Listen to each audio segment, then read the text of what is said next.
우리 오늘 배우는 것이 절기 7번째 초막절에 대해서 공부하겠습니다. 자, 우리가 배운 말씀 조금 복습입니다. 레위기 23장이 절기장인데요. 그 레위기 23장 44절에 모세는 이와 같이 여호와의 절기를 이스라엘 자손에게 공포하였더라. 그리고는 이제 7절기가 나옵니다. 절기로는 이제 영어는 피스토고 원문은 모에드, 복수는 모에딤 그랬는데 그 의미는 그 하나님과 약속의 시간이다. 하나님과 약속의 시간이다. 이걸 기억하면 돼요. 그래서 절기가 모에드, 이 절기에 따라서 하나님과 약속에 따라서 그 예수님의 구속 사역이 이루어져 나간다. 그렇게 이해하면 되겠습니다. 자, 그러면 지금까지 배운 것 중에 6월절, 그리스도의 대속의 죽음이라고 그랬죠. 그 다음에 무교절은 죄 없는 그리스도와의 연합, 초실절은 부활의 첫 열매 되신 예수 그리스도의 부활, 그 다음에 77절, 77절과 오순절은 다른 절기입니다. 그렇지만은 77절 다음에 바로 오순절에 그 성령이 오셨죠. 성령이 오셨죠. 77절 49일째 다음이 50일째 성령이 오셨다. 성령 강림. 그 나팔절 예수님의 공중 강림입니다. 그 다음에 이제 대속제일 금식하며 회개하고 아세살 양이 되시는 그리스도의 대속의 확인이다. 이 대속절이 되면은 이제 이방인의 구원이 거의 막히고 그 이스라엘의 회개가 이루어지는 그 시기가 되는 거죠. 그 다음에 오늘 배우는 초막절, 장막절이라고도 하고 또 추수가 끝나고 지키는 절기이기 때문에 수장절이라고도 합니다. 이거는 그리스도의 재림이다. 그때는 알곡과 쭉정이를 갈라놓는 심판이 이루어진다. 이것을 우리가 기억해야 됩니다. 그럼 이 절기는 그 예수님 탄생 1500년 전에 하나님은 7절기를 통해서 그 메시아가 인류를 구속하는 역사를 미리 알려주는 예표였다. 그래서 절기는 예수의 구속 사역의 생애다. 그렇게 이해하면 됩니다. 여호와의 절기는 예수님의 사역에 대한 생애입니다. 역사는 예수님의 약속한 시간 타임에 의하여서 진행되어집니다. 과거에도 그렇게 진행되어 왔고 앞으로도 진행되어져 갈 겁니다. 그러면 초막절, 장막절, 수장절 그러는데 예수 그리스도의 재림이다. 그럼 레위기 23장 34절 이스라엘 자손에게 고하여 이르라. 7월 15일은 초막절이니 여호와를 위하여 7일 동안 지킬 것이니라. 7월 1일은 무슨 날이죠? 7월 1일? 잊어버렸어요? 대속제일. 내가 말 잘못했네? 7월 10일이, 예, 7월 10일이 대속제일이죠. 7월 1일은 나팔절이죠. 나팔절. 7월 10일이 대속제일. 7월 15일이 초막절. 광야에서 이스라엘 백성들이 장막을 치고 살았죠. 그래서 가나안 땅에 우리가 언제 들어갈까? 그 가나안 땅을 사모하면서 살았어요. 그럼 이 절기는 모든 추수를 마치고 행하는 절기이므로 그 수장절이라고도 하고 또 일주일을 그 초막을 짓고 그 초막 안에서 살았습니다. 그래서 우리가 가나안 땅에 언제 들어가냐 늘 사모하면서 그들이 그 광야에서 텐트를 치고 초막에서 살았죠. 그것을 기념하는 절기이기도 합니다. 그럼 지금도 이 사람들은 그 초막절 행사를 하는데요. 그 이스라엘 사람들은 이날이 되면은 다 그 집 밖에 나와서 텐트를 치고 그렇게 합니다. 그럼 여행하는 사람은 어떻게 하느냐? 여행하는 사람들도 아파트에 그 풀을 가지고 들어가서 얕은 풀을 갖다 놓고 아파트에서 지냅니다. 그리고 그 초막절 행사의 때는 대제사장이 그 많은 예배자들과 함께 그 성전에 내려가서 실로암에서 물을 길러다가 제단에 붓는 그런 의식이 있습니다. 그 의식을 이제 예수님 때도 그때 있었죠. 보겠습니다. 요한복음 7장 37절 38절에 예수님이 그 초막절 행사 때에 이제 이렇게 외쳤습니다. 같이 한번 읽어보겠습니다. 명절 끝날 곧 큰 날에 예수께서 서서 외쳐 가라사대 누구든지 목마르거든 내게로 와서 마셔라. 나를 믿는 자는 성경의 이름과 같이 그 배에서 생수의 강이 흘러나리라. 많은 여인들이 실로암에서 물을 길러다가 성전에 갖다 붓는 그 의식을 보면서 그 성전에 서서 예수님이 나를 믿는 자는 성경의 이름과 같이 그 배에서 생수의 강이 흘러난다. 그렇게 외쳤죠. 자, 생수의 강이 흘러난다. 그걸 무슨 의미로 우리가 해석해야 될까요? 많은 사람에게 성령을 통하여서 그 예수의 영향을 미친다. 우리 그렇게 이해하면 되겠어요?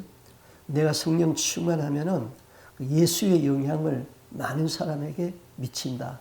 배에서 생수의 강이 흘러난다. 그리스도의 이제 초막절이 예수님의 재림인데 그 예수님 재림 전에 이제 일어나는 사건들이 있습니다. 그것이 제일 눈에 띄는 것이 그 예루살렘의 제3성전이 건립되는 겁니다. 그때는 대환란의 기간입니다. 대환란의 기간. 그러면 이때 있는 대환란은 우리가 한 번도 경험하지 못한 그 환란이라고 그랬어요. 계시록에 있는 말씀을 환란기에 일어나는 그 환란을 우리가 같이 읽어보겠습니다.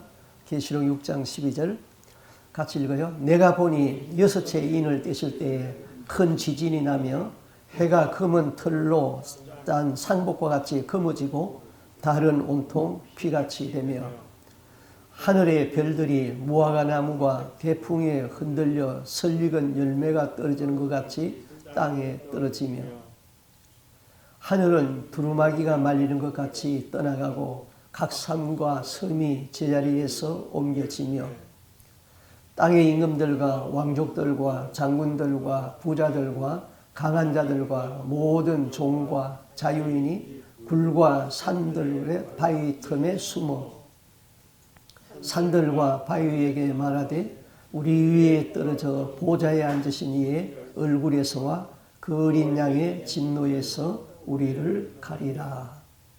그들의 진노의 큰 날이 이르렀으니 누가 능히 서리요 하더라. 전체 변동이 일어난다. 해가 빛을 잃는다. 달이 핏빛으로 된다. 지진이 일어난다. 섬들이 옮겨진다. 참 그야말로 이것을 우리가 눈으로 보고 뉴스로 들으면 기절하겠죠. 주님이 이 땅에 강림하기 전에 일어나는 사건이죠. 마태복음에서도 예수님이 이제 말씀을 했어요. 같이 읽습니다. 이는 그때에 큰 환란이 있겠으니라. 창세로부터 지금까지 이런 환란이 없었고 후에도 없으리라. 그 날들을 감하지 아니하면 모든 육체가 구원을 얻지 못할 것이나 그러나 택하신 자들을 위하여 그 날들을 감하리라. 환란이 너무 심해서 이대로 두면은 구원받을 사람이 없다. 다 배신자가 되고 다 신앙 잃어버린다. 그러나 믿는 자들을 위해서 그 날들을 감하여 주겠다. 여하튼 마지막 환란은 참 힘든 환란이고 우리가 신앙을 지키기가 힘든 환란이죠.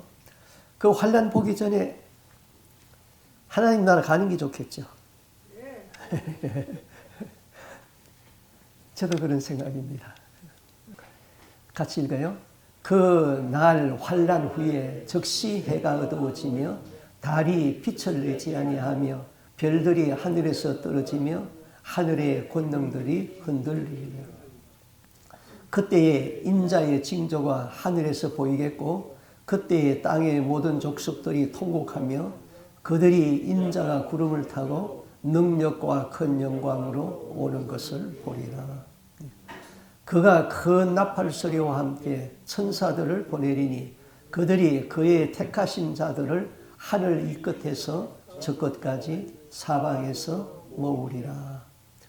계시록의 사도 요한이 본 그 마지막 때의 환란의 그 장면과 마태복음 24장에서 예수님이 말한 그 환란과 같은 것이잖아요. 같은 것이에요. 같은 마지막 때에 큰 환란이 있다. 예수님 재림 전에. 그럼 환란을 통과한 하나님의 사람들은 큰 나팔 소리와 함께 천사들이 그 택하신 자들을 불러 모은다. 불러 모은다. 그랬어요. 우리가 휴거받은 사람이 그 엘리야와 에녹이 있는데요. 그 에녹의 휴거는 비밀 휴거라고 그랬죠. 그리고 그 에녹의 영성을 갖춘 자, 하나님과 동행이죠. 하나님과 동행이 되고 에녹의 영성을 갖춘 자만이 휴거된다. 그 수는 굉장히 적다고 그랬어요. 그러면 이제 엘리야의 휴거는요, 엘리야의 그 담대한 믿음의 영성이죠. 엘리야는요, 하나님에 대해서 열심히 대단하다고 그랬잖아요. 그런데 그 엘리야의 휴거 때는 예수님이 마지막 오실 적에 또 한 무리가 이제 휴거가 될 거예요. 휴거가 두 번입니다. 엘리야의 휴거, 에녹의 휴거. 에녹의 휴거는 비밀 휴거, 엘리야의 휴거는 모든 사람이 보는 휴거. 이렇게 두 번이 될 거예요. 장막절이라고 그랬는데요. 예수님이 지상 재림이 이루어지며 하나님이 이 땅에 장막을 치고 사람들과 함께 하시기 위해 오셔서 천년 왕국이 이루어진다. 그 예수님이 오시고 난 다음에는 이제 이 세상에 그 천년 안식이 천년 세기가 이루어지죠. 그 예수님은 이 땅에 심판주로 재림하여서 모든 민족 모든 백성을 양과 염소로 구분하고 알곡과 가라지를 구분하여 양은 천국 백성으로 염소는 지옥 백성으로 심판한다. 자, 마태복음에 있는 말씀을 한번 읽어보겠습니다. 같이 읽어요. 인자가 자기 영광으로 모든 천사와 함께 올 때에 자기 영광의 보좌에 앉으리니 모든 민족을 그 앞에 모으고 각각 분별하기를 목자가 양과 염소를 분별하는 것 같이 하여 양은 그 오른편에 염소는 왼편에 두리라. 다시 오시는 예수님은 그 심판주로 오시죠. 초림하시는 예수님은 심판주가 아니라 우리의 구원자로 오셨잖아요. 그런데 그래서 다시 오시는 예수님은 죄와 상관이 없이 자기를 지키는 자들에게 두 번째 나타나신다. 그 죄인은 그때는 심판을 받아서 염소가 되고 의인은 그 양으로 된다. 심판주로 오신다. 그 이제 초림하신 예수, 재림하신 예수 조금 구분이 됩니다. 그럼 이제 7년 대환란이 있는데 예수님이 오시기 전에 먼저 7년 대환란이 있다고 그랬죠. 그럼 7년 대환란은 전 3년 반과 후 3년 반으로 나누는데 전 3년 반은 그 화평하다고 그랬어요. 이 세상이 조용하고 평화로워요. 그런데 이제 3년 반이 지나면서 이제 후 3년 반으로 들어가면서 이변이 일어납니다. 이방인들이 예루살렘을 사로잡고 억압한다 그랬어요. 이방인들 성경에 가면은 그 소련으로 알고 있어요. 소련과 그 다음에 이란 이렇게 연합해 가지고는 이제 그 주위에 있는 나라들과 아랍 제국이 연합해서 이스라엘을 공격하게 됩니다. 그럼 이스라엘이 아주 곤고하게 취하게 된다. 그래서 누가복음 21장 20절에 말했어요. 너희가 예루살렘이 군대들에게 에워싸이는 것을 보거든 그 멸망이 가까운 줄 알라. 예루살렘이 아주 곤고해진다. 이제 환란 때 일어나는 겁니다. 그래서 예루살렘의 역사를 보게 되면은 세상의 징조를 알 수 있다. 그때 적그리스도는 정체를 드러낼 것이다. 그는 자신을 하나님이라고 선포하고 세상 사람들에게 경배를 요구할 것이다. 자, 이걸 예언해 놨어요. 데살로니가후서 2장 4절에 이렇게 예언해 놨어요. 같이 읽습니다.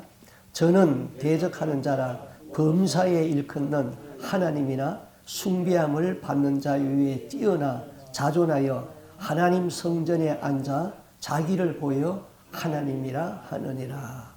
이 말씀을 이제 계시록 13장 15절에 사도 요한이 보니 계시하고 같거든요. 같이 읽습니다.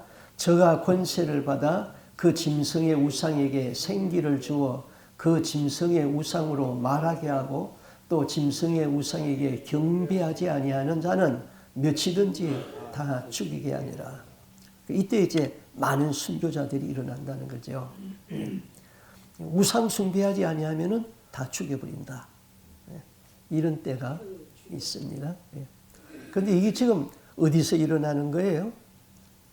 여기 일어나는 거예요. 예루살렘에서요. 예루살렘에서 일어나는 일입니다. 예루살렘에서. 뭐 온 세계가 다 그렇다는 게 아니고 예루살렘에서 일어나는 일이다. 역사적으로 그 안티오코스 에피파네스가 주전 171년에 그 시리아에서 왕좌에 올라가지고 예루살렘을 그가 침략을 했어요.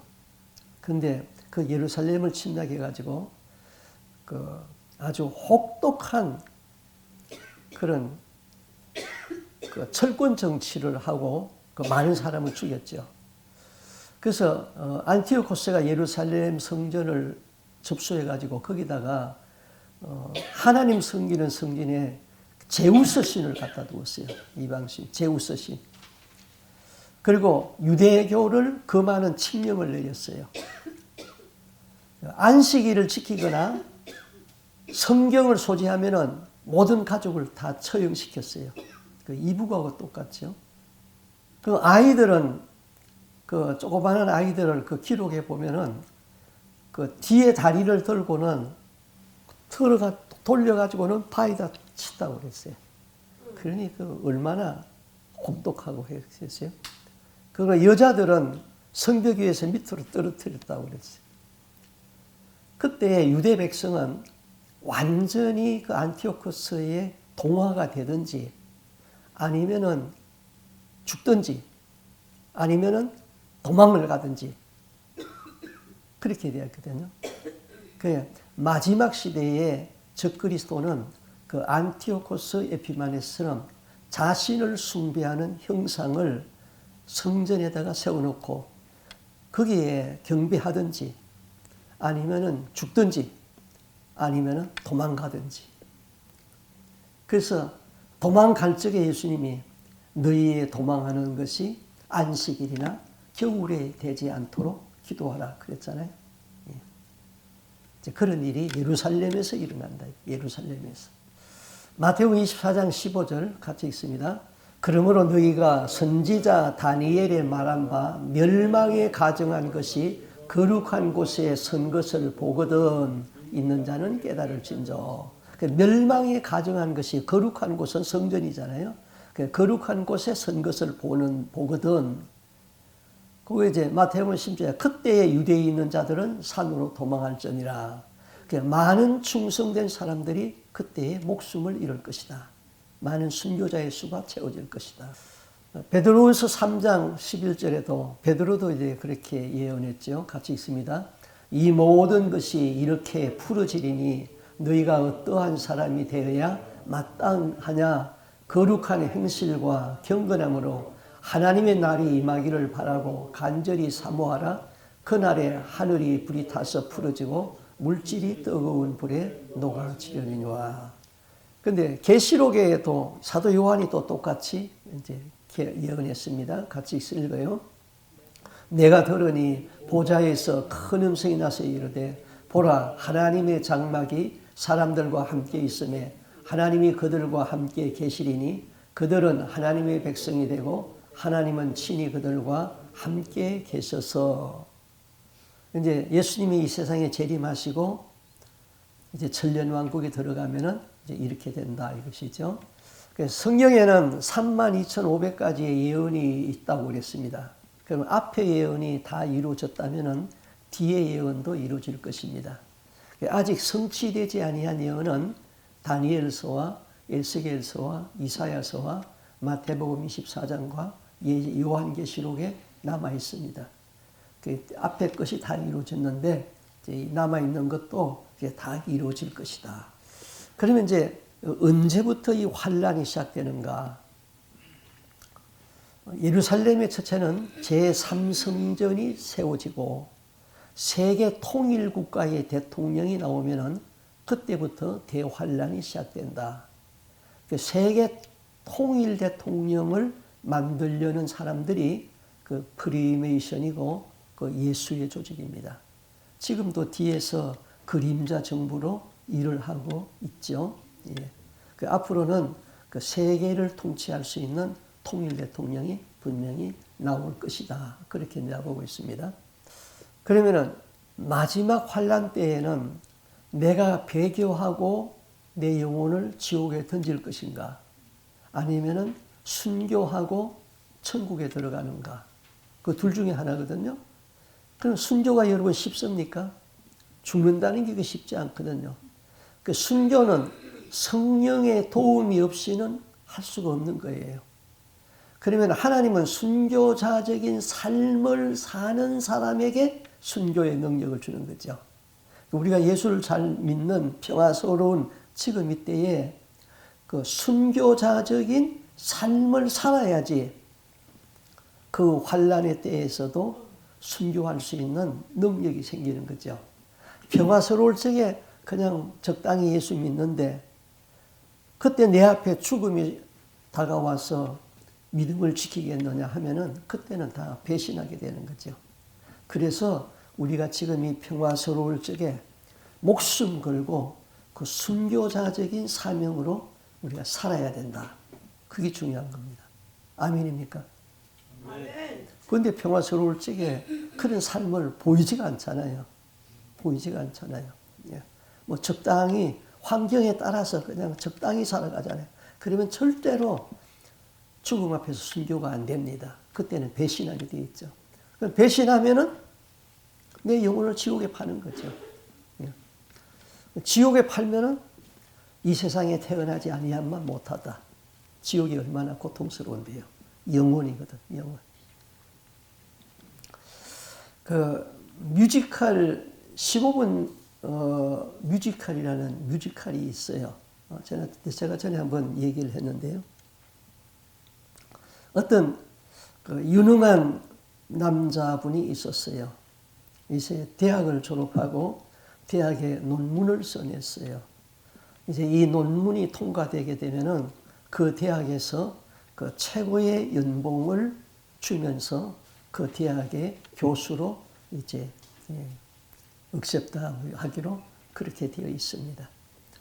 그런데 또 이 사람에게는 그 아주 미모의 여인에게 결혼해달라고 프로포즈를 했습니다. 그때 여인이 나한테 조금 생각할 수 있는 기회를 달라. 그런 상태에 있습니다.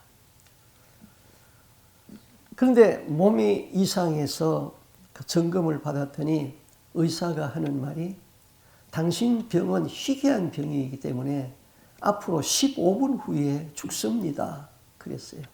너무 충격을 받아서 5분이 지나갔어요. 그때 전보가 날라왔습니다. 대학교 총장으로부터 당신의 논문이 최고의 영예를 얻을 수 있도록 통과가 되었고 당신을 우리 교회에 최고의 연봉을 주면서 교수로 모십니다. 소용이 있어요? 10분 남았는데 버렸어요. 또 사랑하는 애인으로부터 연락이 왔습니다. 내가 당신하고 결혼하기로 작정을 했습니다. 나하고 결혼해 주세요. 그런데 5분이 갔어요. 무슨 소용이 있어요? 버렸습니다. 5분 남았는데 자기 삼촌으로부터 전보가 왔습니다. 삼촌이 막대한 재산을 가지고 있었는데 아들이 없습니다. 그래서 내가 죽게 되었으니 내가 아들이 없으니 내 많은 재산을 다 너에게 상속한다 하는 전보가 왔어요. 5분 후에 끝나는 인생에 그 재산이 무슨 소용이 있겠어요? 그리고 그는 5분 후에 죽습니다. 그게 이제 15분 뮤지컬이에요. 좀 깊은 생각을 주는 뮤지컬이에요. 이걸 15분이라고 그러지 말고 우리 인생 한 15년 남았다고 그럽시다. 아니면 뭐 50년 남았다고 그럽시다. 똑같은 거죠. 결국은 다 버릴 건데 마지막 승리는 우리가 영원히 사는 천국에 들어가는 것이고 천국에서 영광을 받는 것이지 이 세상의 것은 아무것도 필요가 없다. 그래서 예수님이 재림하시는데 재림하시기 전에 이와 같이 여러 가지 징조가 있다. 여기까지 오늘 공부를 하도록 하겠습니다.